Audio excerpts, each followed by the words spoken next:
ભૂપેન્દ્ર પટેલ સંબોધન કરી રહ્યા છે. બધાને સંબોધિત કરશો.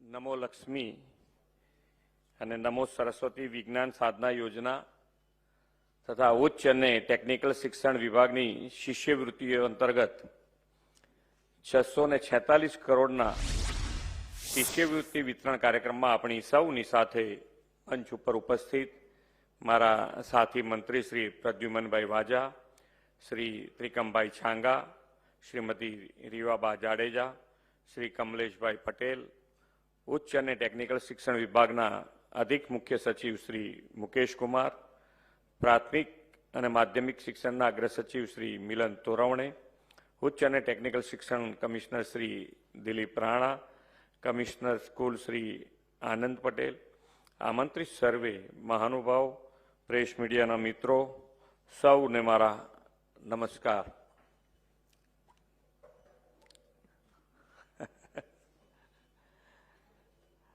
અત્યારે દરેકની જરૂર છે ને, એટલે સોશિયલ મીડિયાને અત્યારે આપણી જોડે રાખવું જરૂરી થઈ ગયું છે.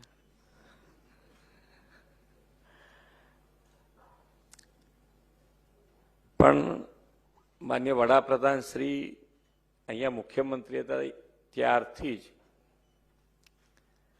દરેક જણ, દરેક સમાજ કેવી રીતે આગળ વધે એના ઉપર એમણે હર હંમેશ ભાર મૂક્યો. અને એ જ કાર્ય મંત્ર સૌનો સાથ, સૌનો વિકાસ, સૌનો વિશ્વાસ અને સૌનો પ્રયાસ, આ કાર્ય મંત્રથી અત્યારે પણ જે વિકસિત ભારતની સંકલ્પ છે એની ઉપર આગળ વધી રહ્યા છે. અને મજબૂત પાયો શિક્ષણને બનાવ્યો એમણે પહેલા દિવસથી જ કે ભાઈ શિક્ષણ હશે તો જ બીજી બધી જ, જેમ કે અત્યારે આપણે ઇન્ડસ્ટ્રીઝ અહીંયા આગળ વધુ ને વધુ આવે એનો પ્રયત્ન કરતા હોય તો ઇન્ડસ્ટ્રીઝ અહીંયા વધારે આવે તો એની અંદર આપણા વિદ્યાર્થીઓને લાભ કેવી રીતે મળે? તો કે ભાઈ એ ભણેલા ગણેલા હશે તો એમને લાભ મળશે, નહીતર પાછા બીજા રાજ્યમાંથી આવશે અહીંયા આગળ. એટલે શિક્ષણ ઉપર પહેલે દિવસથી જ ભાર મૂકી અને આગળ વધ્યા છે. આજે નમો લક્ષ્મી, નમો સરસ્વતી એ યોજના અને એ યોજનાનો લાભ અને એના કારણે આપણી દીકરીઓ પણ બંને વસ્તુ કે ભાઈ એક તો ભણે અને ભણે તો વિજ્ઞાન પ્રવાહમાં ભણતી થાય એના માટેનો પ્રયત્ન થયો ને એના સારા પરિણામો અત્યારે આપણે જોઈ રહ્યા છે કે ભાઈ દરેકે દરેક જણ અત્યારે આ 10,000ના ચેક એટલે કે 50,000 રૂપિયા અને 25,000 રૂપિયા, તો 10મું પાસ થઈ ગયા હોય તો એને જે 40,000 રૂપિયા દર વર્ષે મળતા જતા હતા અને હવે એને 10,000 રૂપિયા 10મું પાસ થયું એટલે એને મળી જાય. એવી જ રીતે 25,000 રૂપિયા તો 2 વર્ષમાં એને 11-12માં 20,000 રૂપિયા દર મહિને મળતા થાય અને જ્યારે પાસ થાય એટલે બીજા 5,000 રૂપિયા. અહીંયાથી એક 11માં અને 12માના જે પાસ થયા છે એમને અહીંયાથી ચેક વિતરણ થયું. પણ જે પ્રમાણેનું અહીંયા ગુજરાત અને ગુજરાતને દરેક જણની મગજ એની અંદર બિઝનેસ માઇન્ડ સેટ થયેલું છે. એટલે ક્યાંક ને ક્યાંક શિક્ષણ માટે એમને એમ હોય કે ભાઈ થોડું બેઝિક આવડે પછી આપણે પહોંચી વળીશું એમ. પણ તમે એવું ચાલે એવું નથી.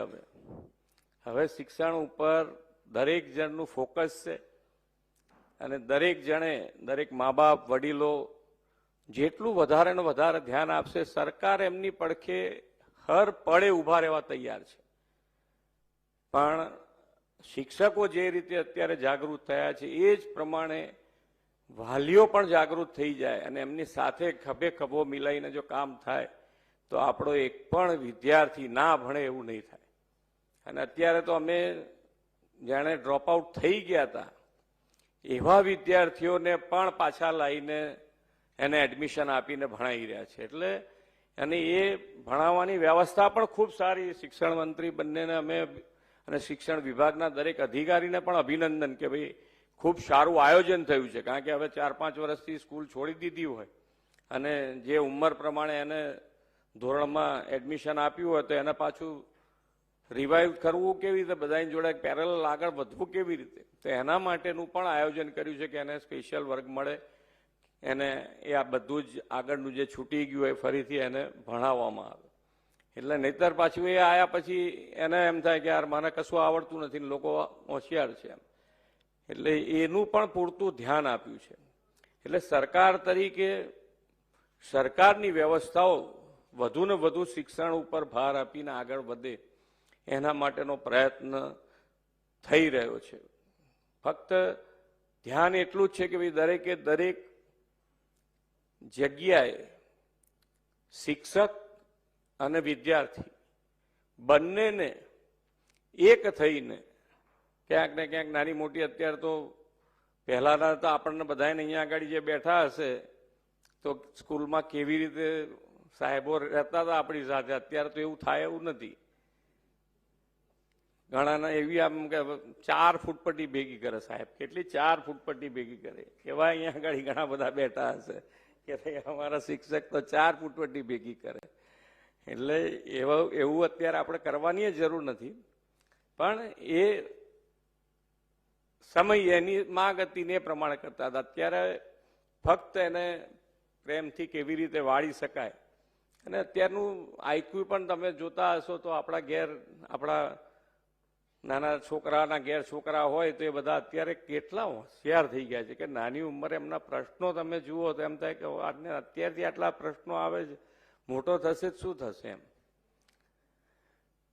અને મોબાઈલ તો તમે ગમે તેટલું હોય તો એને એ ગમે ત્યાંથી ખોલી નાખીને એનું કામ કરી લે, એટલું હોશિયારી એમની ગમે ત્યાંથી આવી જાય કશું શીખવાડ્યા વગર.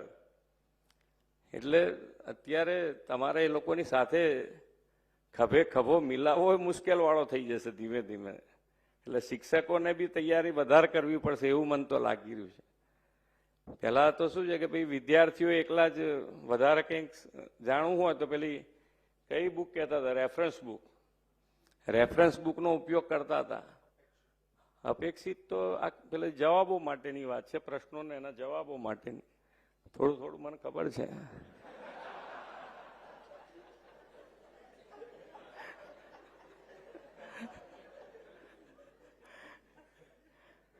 પણ રેફરન્સ બુકનો વિદ્યાર્થીઓ ઉપયોગ કરતા હતા. હવે મને લાગે છે ત્યાં સુધી શિક્ષકોને બી આનો ઉપયોગ કરવો પડશે, કારણ કે ખૂબ ઇન્ટેલિજન્ટ છોકરાઓ છે, ખૂબ સારું ભણી રહ્યા છે. આપણો પણ બધાનો સાથ અને સહકાર એમને મળતો રહે. અને હંમેશા કે ભાઈ શિક્ષણ છે, સ્વાસ્થ્ય છે અને સુરક્ષા છે, એ ત્રણેય રાજ્યમાં પૂરેપૂરું ધ્યાન આપણે રાખી રહ્યા છે, ત્રણેય એસ ઉપર. અને એ જ બેઝથી આગળ વધી રહ્યા છે.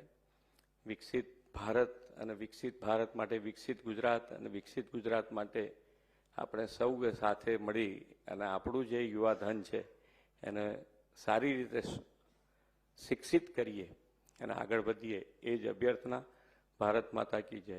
વંદે માતરમ. જય જય ગરવી. ખૂબ ખૂબ આભાર. ગુજરાત રાજ્યના મૃદુ, મક્કમ, અતિ સંવેદનશીલ માનનીય મુખ્યમંત્રી શ્રી, તમારું સંબોધન સમગ્ર ગુજરાતના યુવા ધન માટે ખૂબ બળ આપનારું છે. ખૂબ બધી તાળીઓ એમના માટે વ્યક્ત કરીએ. અને હવે શિક્ષણ વિભાગ દ્વારા આ ખૂબ સુંદર કાર્યક્રમને વિધિવત રીતે આપણે સમાપન કરીએ છીએ.